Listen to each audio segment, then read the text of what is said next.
सिल्लोड तालुक्यातील अजिंठा येथील जिल्हा परिषद शाळेची छत धोकेदायक अवस्थेत, अपघात होण्याची दाट शक्यता।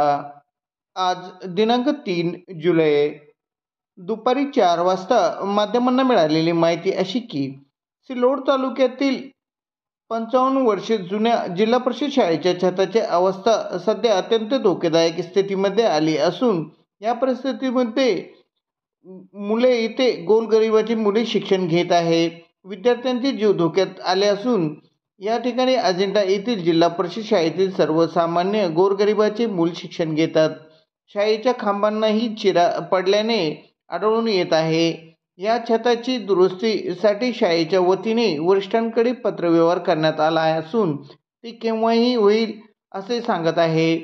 इथे कोणतेही अधिकारी या शाळेकडे लक्ष देत नसल्याने विद्यार्थ्यांना आपला जीव धोक्यात घालून या ठिकाणी शिक्षण घेण्याची वेळ आली आहे। मात्र वरिष्ठांचे या शाळेकडे दुर्लक्ष असल्याचे चित्र दिसून येत आहे। आमच्या शाळेची इमारत खूपच जुनी झालेली आहे। वरांडा तर खूपच धोकादायक आहे। ती कोणाच्याही अंगावर पडू शकते आणि एखाद्याचा जीव घेऊ शकते। म्हणून आमच्या शाळेला चांगलं शाळेचं चांगलं हे इमारत सगळी बांधावी असं मला वाटते। म्हणून माझं नाव मोनिका सुनील साळवे, मी आता 9वीची विद्यार्थिनी। काय अवस्था आहे तुझ्या शाळेची? आमच्या शाळेची इमारत खूप जुनी झालेली आहे, त्यामुळे ती बऱ्याच ठिकाणी गळते पण आहे आणि तिचा स्लॅब बऱ्याच वेळेस कोसळलेला पण आहे।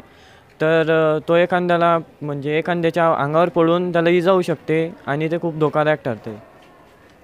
काय व्हायला पाहिजे? दुरुस्त झालेली पाहिजे शाळा। माझं नाव आहे करण प्रभू सनानसे, मी आता 10वीमध्ये शिकतो जिल्हा परिषद प्रशाला अजिंठामध्ये।